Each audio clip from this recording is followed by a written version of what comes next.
ಎಲ್ಲ ಒಂದು 8ನೇ ತರಗತಿ ವಿದ್ಯಾರ್ಥಿಗಳಿಗೆ ಟ್ರೂ ಸಿಕ್ ಅಫಿಷಿಯಲ್ ಚಾನಲ್ಗೆ ಸ್ವಾಗತ. ನಾನು ಚೇತನ್ ಸಿಕ್ಕೆ. ಇವತ್ತಿನ ಇವರಲ್ಲಿ ನಿಮಗೆ 8ನೇ ತರಗತಿ ಅರ್ಧ ವಾರ್ಷಿಕ ಪರೀಕ್ಷೆ ಅಥವಾ S7 ಎಕ್ಸಾಮ್ಗೆ ವಿಜ್ಞಾನ ವಿಷಯದ ಒಂದು ಪ್ರಶ್ನೆ ಪತ್ರಿಕೆ ಉತ್ತರ ಸಹಿತ ನೋಡೋಣ. ಈ ಒಂದು ಪ್ರಶ್ನೆ ಪತ್ರಿಕೆ ತುಂಬಾ ಇಂಪಾರ್ಟೆಂಟು. ಯಾಕಂತ ಅಂದರೆ ಇಲ್ಲಿ ಯಾವೊಂದು ಪ್ಯಾಟರ್ನಲ್ಲಿ ಕ್ವಶನ್ ಕೇಳಿದರೆ ಅದೇ ಒಂದು ಪ್ಯಾಟರ್ನಲ್ಲಿ ನಿಮಗೆ ನಾಳೆ S7 ಎಕ್ಸಾಮಲ್ಲಿ ವಿಜ್ಞಾನ ಪ್ರಶ್ನೆ ಪತ್ರಿಕೆ ಇರ್ತದೆ. ಪ್ಯಾಟರ್ನು ಸೇಮ್ ಇರ್ತದೆ. ಅದಷ್ಟೇ ಅಲ್ಲದೆ ಇಲ್ಲಿರುವ ಕೆಲವಷ್ಟು ಪ್ರಶ್ನೆಗಳು ನಿಮ್ಮ ಎಕ್ಸಾಮಿಗೆ ರಿಪೀಟ್ ಆಗ್ತವೆ. ಅರ್ಥ ಆಯ್ತಾ? ರಿಪೀಟ್ ಆಗ್ತವೆ. ಸೊ ಯಾವೆಲ್ಲ ಇಂಪಾರ್ಟೆಂಟು, ಯಾವೆಲ್ಲ ಓದ್ಕೋಬೇಕು, ಪ್ರತಿಯೊಂದು ಮಾಹಿತಿ ಕೊಡ್ತೀನಿ, ಉತ್ತರ ಸಹಿತ ಕೊಡ್ತೀನಿ. ಸೊ ಕೊನೆಯವರೆಗೆ ನೋಡಿ. ತುಂಬ ಜನ ಕೇಳ್ತಾರೆ ಆನ್ಸರ್ ಇಲ್ಲ ಅಂತ, ವಿತ್ ಆನ್ಸರ್ ಕೊಡ್ತೀನಿ. ಸೊ ಕೊನೆಯವರೆಗೆ ತಪ್ಪದೆ ನೋಡಿ. ಬನ್ನಿ ಇವತ್ತಿನ ಈ ವಿಡಿಯೋನ ಶುರು ಮಾಡೋಣ. ಅದಕ್ಕೆ ಮುಂಚೆ ಯಾರೆಲ್ಲ ಫಸ್ಟ್ ಟೈಮ್ ನಮ್ಮ ಒಂದು ವಿಡಿಯೋ ನೋಡ್ತಾ ಇದ್ದೀರಾ ಅಥವಾ ಚಾನಲ್ಗರು ಸಬ್ಸ್ಕ್ರೈಬ್ ಇಲ್ಲ, ಮಿಸ್ ಮಾಡೋ ಚಾನಲ್ ಸಬ್ಸ್ಕ್ರೈಬ್ ಮಾಡ್ಕೊಳ್ಳಿ. ಯಾಕಂದರೆ ವಿದ್ಯಾರ್ಥಿ S7 ಎಕ್ಸಾಮ್ಗೆ ಪ್ರತಿಯೊಂದು ವಿಷಯದ ಪ್ರಶ್ನೆ ಪತ್ರಿಕೆ ಆಗಿರ್ಬೋದು, passing package, scoring package, fix ಬರೋದ ಪ್ರಶ್ನೆಗಳು ಯಾವೆಲ್ಲ ಕ್ವಶನ್ ಬರ್ತಾವೆ, ಅವೆಲ್ಲ ಆಗ್ತಾ ಇರ್ತವೆ. ಅವೆಲ್ಲ ಬೇಕು ಅಂದರೆ ತಪ್ಪು ಚಾನಲ್ ಸಬ್ಸ್ಕ್ರೈಬ್ ಮಾಡ್ಕೊಳ್ಳಿ. ನೀವು ಮಿಸ್ ಮಾಡ್ಕೊಂಡ್ರಿ, ಸಬ್ಸ್ಕ್ರೈಬ್ ಮಾಡಿಲ್ಲ ಅಂದರೆ ಪ್ರತಿಯೊಂದು ವಿಡಿಯೋ ಮಿಸ್ ಮಾಡ್ಕೊತೀರಾ. ಆದ್ದರಿಂದ ಒಂದೇ ಒಂದು ಕ್ಲಿಕ್ಕು ಸಬ್ಸ್ಕ್ರೈಬ್ ಮೇಲೆ ಹೊತ್ಬಿಟ್ಟು ಸಬ್ಸ್ಕ್ರೈಬ್ ಮಾಡ್ಕೊಳ್ಳಿ. ಮಾಡಿದ್ರಾ ಮತ್ತೆ ವಿಡಿಯೋನ ಲೈಕ್ ಮಾಡಿ, ಮತ್ತು ಫ್ರೆಂಡ್ಸ್ಗೆ ಶೇರ್ ಮಾಡಿ, ಎಲ್ಲರೂ ಕೂಡ ಶೇರ್ ಮಾಡಿ, ಅವ್ರಿಗೆ ಕೂಡ ಹೆಲ್ಪ್ ಮಾಡಿ. ಓಕೆ, ಬನ್ನಿ ಇವತ್ತಿನ ಈ ವಿಡಿಯೋನ ಶುರು ಮಾಡೋಣ. ಮೊದಲಾಗಿ ಸಂಕಲಾತ್ಮಕ ಮೌಲ್ಯಮಾಪನ ಒಂದು ಪ್ರಶ್ನೆ ಪತ್ರಿಕೆ ಅಥವಾ S7 ಅಂತ ಕರಿತೀರಾ. ಸಮಯ 1 ಗಂಟೆ 30 ನಿಮಿಷ. ತರಗತಿ 8ನೇ ತರಗತಿ, ಅಂಕಗಳು 40. ವಿಷಯ ವಿಜ್ಞಾನ. ಮೊದಲಾಗಿ ನಿಮಗೆ ಭೌತ ವಿಜ್ಞಾನ ಇರ್ತದೆ. ಅರ್ಥ ಆಯ್ತಾ? ಭೌತ ವಿಜ್ಞಾನದಲ್ಲಿ ನಿಮಗೆ 2 ಮಲ್ಟಿಪಲ್ ಇರ್ತವೆ. ಅರ್ಥ ಆಯ್ತಾ? 2 ಮಲ್ಟಿಪಲ್ ಇರ್ತವೆ. ನೋಡಿ, ಮೊದಲು ನಾನು ಕ್ವಶನ್ ಪೇಪರ್ ತೋರಿಸ್ತೀನಿ, ಆಮೇಲೆ answer sheet with question paper with answer ಶೀಟ್ನ ತೋರಿಸ್ತೀನಿ. ಅರ್ಥ ಆಯ್ತಾ? ಮೊದಲು ಜಸ್ಟ್ ಕ್ವಶನ್ ಪೇಪರ್ ನೋಡ್ಕೊಳ್ಳಿ, ಆಮೇಲೆ ಪ್ರಶ್ನೆ ಪತ್ರಿಕೆ ಉತ್ತರ ಸಹಿತ ನೋಡೋಣ. ಮೊದಲಾಗಿ ನಿಮಗೆ ಭೌತ ವಿಜ್ಞಾನದಲ್ಲಿ 2 ಮಲ್ಟಿಪಲ್ ಇರ್ತದೆ. ಅರ್ಥ ಆಯ್ತಾ? ಸೊ ಓದ್ಕೊಳ್ಳೋರು ಓದ್ಕೋಬೋದು. ಸೊ ಮುಂದೆ ಕೂಡ ನಿಮಗೆ ಹೇಳ್ತೀನಿ, ನಾನು ಆನ್ಸರ್ ಹೇಳೋದ್ನಾಗ ಹೇಳ್ತೀನಿ. ಮೊದಲಾಗಿ ನಿಮಗೆ 2 ಮಲ್ಟಿಪಲ್ ಇರ್ತವೆ. ನಂತರ 2ನೇ ಮೇನಲ್ಲಿ ಈ ಕೆಳಗಿನ ಪ್ರಶ್ನೆಗಳಿಗೆ ಉತ್ತರಿಸಿರ್ತವೆ. ಅಂದರೆ 1 ಅಂಕದ ಪ್ರಶ್ನೆಗಳು 2 ಇರ್ತವೆ, ಟೋಟಲಾಗಿ 2 ಮಾರ್ಕ್ಸು. ಇನ್ನು 3ನೇ ಮೇನಲ್ಲಿ ಈ ಕೆಳಗಿನ ಪ್ರಶ್ನೆಗಳು ಉತ್ತರಿಸಿ 2 ಅಂಕದ ಪ್ರಶ್ನೆ 1 ಇರ್ತದೆ, ಟೋಟಲಾಗಿ 2 ಮಾರ್ಕ್ಸು. ಇಲ್ಲಿ ಒಂದು ಚಾಯ್ಸ್ ಇರ್ತದೆ ಅಥವಾ ಕ್ವಶನ್ ಕೂಡ ಕೊಟ್ಟಿರ್ತಾರೆ. ನೀವು ಬೇರೆ 2ರಲ್ಲಿ ಯಾವ್ದು ಬರ್ತದೆ ಅದನ್ನ ಬರಿಬೋದು. ಅರ್ಥ ಆಯ್ತಾ? ಸೊ ಅಥವಾ ಕ್ವಶನ್ ಇರ್ತದೆ, ಬರಿಬೋದು. ಇನ್ನು 4th ಮೇನಲ್ಲಿ ಈ ಕೆಳಗಿನ ಪ್ರಶ್ನೆಗಳು ಉತ್ತರಿಸಿ. ಇಲ್ಲೂ ಕೂಡ ನಿಮಗೆ 3 ಅಂಕದ ಒಂದು ಪ್ರಶ್ನೆ ಪತ್ರಿಕೆ ಇರ್ತದೆ. 3 ಅಂಕದ ಒಂದು ಪ್ರಶ್ನೆ ಇರ್ತದೆ. 6ನೇ ಪ್ರಶ್ನೆ 3 ಅಂಕದ ಇರ್ತದೆ. ನೆಕ್ಸ್ಟು 5ನೇ ಮೇನಲ್ಲಿ ಈ ಕೆಳಗಿನ ಪ್ರಶ್ನೆಗಳು ಉತ್ತರಿಸಿ 5 ಅಂಕದ ಒಂದು ಪ್ರಶ್ನೆ ಇರ್ತದೆ. ಅರ್ಥ ಆಯ್ತಾ? ABC ಅಂತ ಈ ರೀತಿ ಕೇಳ್ತಾ ಕ್ವಶನ್ಗಳನ್ನ 5 ಅಂಕಗಳಿಗೆ ಒಂದು ಪ್ರಶ್ನೆ ಇರ್ತದೆ. ನೆಕ್ಸ್ಟು ರಾಸಾಯನಿಕ ವಿಜ್ಞಾನದಲ್ಲಿ ಇಲ್ಲಿ ಬಂದ್ಬಿಟ್ಟು ನಿಮಗೆ ಇಲ್ಲೂ ಕೂಡ ಸೇಮ್ ಪ್ಯಾಟರ್ನು. ಸೊ ಒಂದು ಮಲ್ಟಿಪಲ್ ಇರ್ತದೆ, ಆಮೇಲೆ ಕೆಳಗಿನ ಪ್ರಶ್ನೆ ಉತ್ತರಿಸಿ ಒಂದು ಕ್ವಶನ್ ಇರ್ತದೆ, ಒಂದು ವಾಕ್ಯದಲ್ಲಿ ಉತ್ತರಿಸಿ, ಅದು ಕೂಡ 1 ಮಾರ್ಕ್ಸ್ ಕ್ವಶನ್ಸು ಒಂದಿರ್ತದೆ. ನೆಕ್ಸ್ಟು ಈ ಕೆಳಗಿನ ಪ್ರಶ್ನೆಗಳಿಗೆ ಉತ್ತರಿಸಿ.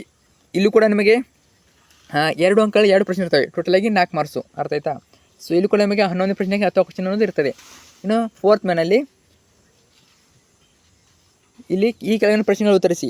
ಇಲ್ಲಿ ನೋಡಿ, ಇಲ್ಲಿ ಕೂಡ ನಿಮಗೆ 3 ಅಂಕಗಳಿಗೆ ಒಂದು ಪ್ರಶ್ನೆ ಇರ್ತದೆ, ಟೋಟಲಾಗಿ 3 ಮಾರ್ಕ್ಸು. ಇಲ್ಲಿ ಕೂಡ ನಮಗೆ AB ಅಂತ ಕೇಳ್ತಾರೆ. AB ಕೂಡ ಬರೀಬೇಕು, 2 ಕೂಡ ಬರೀಬೇಕು. ಅರ್ಥ ಆಯ್ತಾ? ಇನ್ನು ಈ ಕೆಳಗಿನ ಪ್ರಶ್ನೆಗಳು ಉತ್ತರಿಸಿ 13ನೇ ಕ್ವಶನು. ಇದು ಕೂಡ ನಿಮಗೆ 4 ಮಾರ್ಕ್ಸ್ ಇರ್ತದೆ. ಅರ್ಥ ಆಯ್ತಾ? 4 ಮಾರ್ಕ್ಸಿಗೆ ಒಂದು ಕ್ವಶನ್ ಇರ್ತದೆ. ಇಲ್ಲೂ ಕೂಡ ನಿಮಗೆ ಚಾಯ್ಸ್ ಇರ್ತದೆ, ಇಲ್ಲೂ ಕೂಡ 10 ಕ್ವಶನ್ ಅನ್ನೋದು ಇರ್ತದೆ. ನೆಕ್ಸ್ಟು 3ನೇ ವಿಭಾಗ ಯಾವುದು? ಜೀವವಿಜ್ಞಾನ. ಇಲ್ಲೂ ಕೂಡ ಪ್ಯಾಟರ್ನ್ ಸೇಮು, ಒಂದು ಮಲ್ಟಿಪಲ್ ಇರ್ತದೆ, ನಂತರ ಒಂದು ವಾಕ್ಯದಲ್ಲಿ ಉತ್ತರಿಸಿ 1 ಇರ್ತದೆ, ಆಮೇಲೆ ಕೆಳಗಿನ ಪ್ರಶ್ನೆ ಉತ್ತರಿಸಿ 2 ಅಂಕಗಳ 2 ಪ್ರಶ್ನೆ ಇರ್ತವೆ, ಟೋಟಲಾಗಿ 4 ಮಾರ್ಕ್ಸು. ಇನ್ನು 3 ಅಂಕದ ಒಂದು ಪ್ರಶ್ನೆ ಇರ್ತದೆ, ನಂತರ ಲಾಸ್ಟ್ ಮೇನು 4 ಅಂಕದ ಒಂದು ಪ್ರಶ್ನೆ ಇರ್ತದೆ. ಸೊ ಓದ್ಕೋಬೋದು. ಈಗ ಉತ್ತರ ಸಹಿತ ನೋಡೋಣ. ಇದು ಬಂದ್ಬಿಟ್ಟು ಮಾದರಿ ಉತ್ತರಗಳು. ಅರ್ಥ ಆಯ್ತಾ? ಸೊ ನಿಮಗೆ ಈಸಿ ಆಗಲಿ ಅಂತ ಉತ್ತರ ಸಹಿತ ತೋರಿಸ್ಬಿಡ್ತೀನಿ, ನೋಡೋಣ. ಸೊ ಮೊದಲಾಗಿ ಭೌತ ವಿಜ್ಞಾನ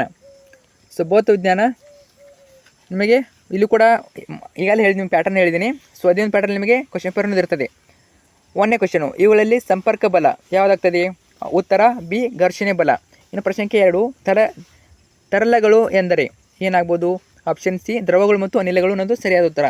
ಇನ್ನು 2ನೇ ಮೇನು ಈ ಕೆಳಗಿನ ಪ್ರಶ್ನೆಗಳಿಗೆ ಉತ್ತರಿಸಿ. ಇಲ್ಲಿ 1 ಅಂಕದ ಪ್ರಶ್ನೆಯು 2 ಇರ್ತವೆ. ಮಾರ್ಗಗಳು ಎಂದರೇನು?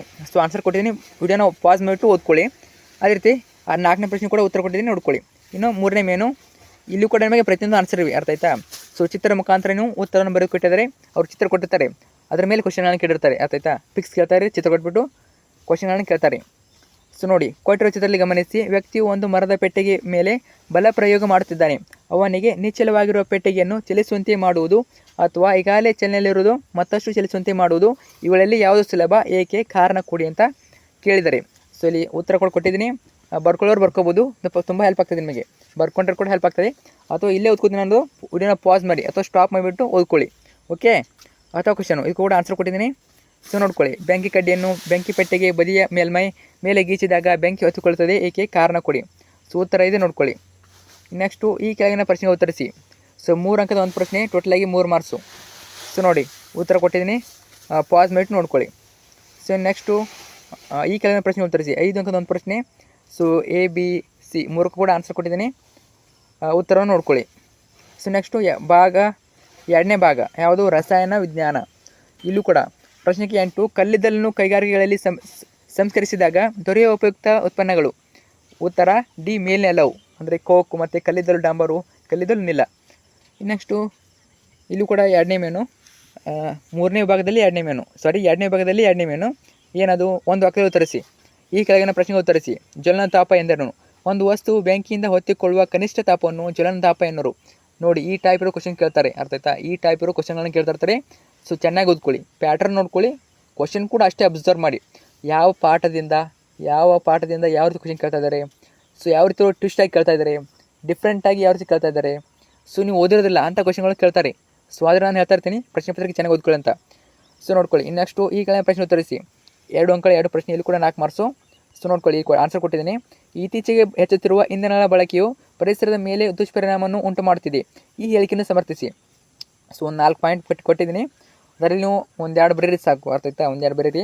ಸೊ 4 ಗೊತ್ತಿದ್ದರೆ 4 ಬರಿಬೋದು. ಇನ್ನೆಕ್ಸ್ಟು 11ನೇ ಪ್ರಶ್ನೆ.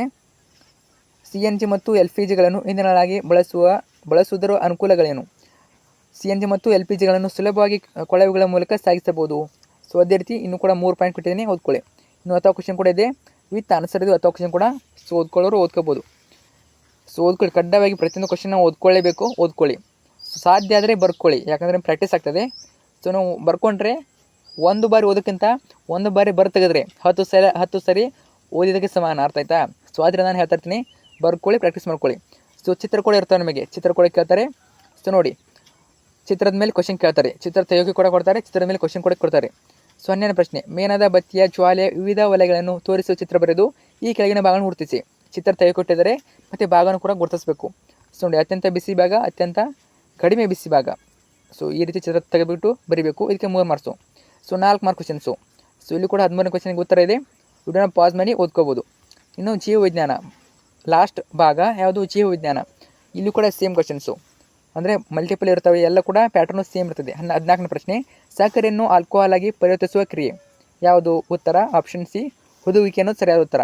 ಇನ್ನು 2ನೇ ಮೇನಲ್ಲಿ 15ನೇ ಪ್ರಶ್ನೆ. ಕಳೆಗಳು ಎಂದರೇನು? ಒಂದು ಜಮೀನಲ್ಲಿ ಬೆಳೆಯ ಜೊತೆಗೆ ಬೆಳೆಯುವ ಅನಪೇಕ್ಷಿತ ಸಸ್ಯಗಳನ್ನು ಕಳೆಗಳು. ನೋಡಿ, ತುಂಬಾ ಈಸಿ ಪ್ರಶ್ನೆಗಳು, ಅಂದರೆ ಗೊತ್ತಿರೋದಿಲ್ಲ. ಕಳೆ ಅಂದಮೇಲೆ ಏನು ಬರೆಯೋದು? ಸೊ ಕನ್ಫ್ಯೂಸ್ ಆಗ್ತಾರೆ, ಅಷ್ಟೊಂದು ಏನಿಲ್ಲ. ಒಂದು ಜಮೀನಲ್ಲಿ ಬೆಳೆಯ ಜೊತೆಗೆ ಬೆಳೆಯುವ ಅನಪೇಕ್ಷಿತ ಸಸ್ಯಗಳನ್ನು ಕಳೆಗಳು ಎನ್ನೋರು. ಸೊ ಇಷ್ಟೇ ನೋಡಿ. ನೆಕ್ಸ್ಟ್ ಇಲ್ಲಿ ಕೂಡ 2 ಮಾರ್ಕ್ ಕ್ವಶನ್ಸು, 2 ಕ್ವಶನ್ ಇರ್ತವೆ. ಸೊ ಉತ್ತರ ಕೊಟ್ಟಿದ್ದೀನಿ. ಸೊ ವಿಡಿಯೋನ ಪಾಸ್ ಮಾಡಿಟ್ಟು ಬರ್ಕೋಬೋದು, ಓದ್ಕೋಬೋದು. ಸೊ 17ನೇ ಪ್ರಶ್ನೆ. ಅದೇ ರೀತಿ 18ನೇ ಪ್ರಶ್ನೆ.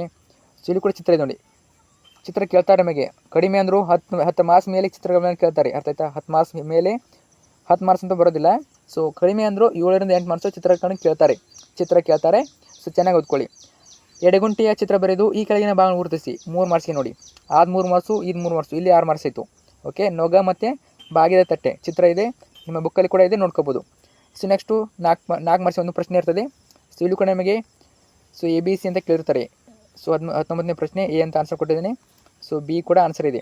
ವಿಡಿಯೋನ ಪಾಸ್ ಮಾಡಿ ಓದ್ಕೋಬೋದು. ಓಕೆ, ಓದ್ಕೊಳ್ಳಿ. ಸೊ ಎಲ್ಲ ಕೂಡ ಪಾಯಿಂಟ್ಸ್ ಇವೆ, 10 ಪಾಯಿಂಟ್ಸ್ ಇವೆ. ಎಗೆ 10 ಪಾಯಿಂಟ್ಸ್ ಇವೆ, ಬಿಗೆ 4 ಪಾಯಿಂಟ್ಸ್ ಇವೆ. ಸೊ ಚೆನ್ನಾಗಿ ಓದ್ಕೊಳ್ಳಿ. ಇಲ್ಲಿಗೆ ಈ ಒಂದು ಪ್ರಶ್ನೆ ಪತ್ರಿಕೆ ಎಂಡ್ ಆಗ್ತದೆ. ಸೊ 10 ನಿಮಿಷ ಆಯಿತು ವಿಡಿಯೋ. ಸೊ ಇಲ್ಲಿಗೆ ಈ ಒಂದು ಪ್ರಶ್ನೆ ಪತ್ರಿಕೆ ಎಂಡ್ ಆಗ್ತದೆ, ಅರ್ಥ ಆಯ್ತಾ? ಸೊ ಈಗಾಗಲೇ ಚಾನಲ್ ನಿಮಗೆ ಕನ್ನಡ, ಇಂಗ್ಲೀಷು, ಸಮಾಜ ವಿಜ್ಞಾನ, ಗಣಿತ ಎಲ್ಲ ಪ್ರಶ್ನೆ ಪತ್ರಿಕೆ ಉತ್ತರ ಸಹಿತ ಹಾಕಿರ್ತೀನಿ, ಅರ್ಥ ಆಯ್ತಾ? ಉತ್ತರ ಸಹಿತ ಹಾಕಿರ್ತೀನಿ, ಚೆನ್ನಾಗಿ ಓದ್ಕೊಳ್ಳಿ. ಯಾಕಂದರೆ ಅದೇ ಒಂದು ಪ್ಯಾಟರ್ನ್ ನಿಮಗೆ ಕ್ವಶನನ್ನು ಕೇಳ್ತಾ ಇರ್ತಾರೆ, ಮತ್ತು ಕ್ವಶನ್ ಕೂಡ ಸೇಮ್ ಬರ್ತಾ ಇರ್ತವೆ ಕೆಲವೊಂದು ಕ್ವಶನ್ಗಳು. ಸೊ ಫ್ರೆಂಡ್ಸ್ಗೆ ಶೇರ್ ಮಾಡಿ, ಸಬ್ಸ್ಕ್ರೈಬ್ ಮಾಡ್ಕೊಳ್ಳಿ. Thank you so much.